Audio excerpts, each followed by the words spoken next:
Dadangu una mume malaya. Yaani mumeo ni malaya aliyeshindikana dada. Kwanza mara ya kwanza ameanza alikuwa ananitaka mimi. Kanisumbua nikamwambia mimi mume wa mtu kaka siwezi. Sijalelewa hivyo kakangu siwezi. Basi akaacha kahamia kwa Mati. Mtu mzima kabisa na heshima zake mume wa mtu. Barabarani anakumbatiana na mtoto wa kike. Anakuzalilisha dada. Anakutia aibu dadangu. Anakudanganya sijui kuna matatizo usipatikane. Yaani hii yote kukufanya usipatikane ya dada ni uongo. Mumeo ni ana mchipuko amerudiana naye. Sasa hiyo yote 9.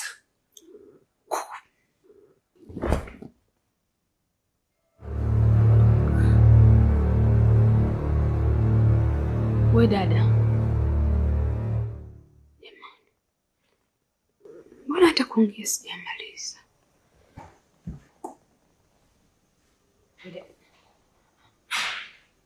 We dada. Dada.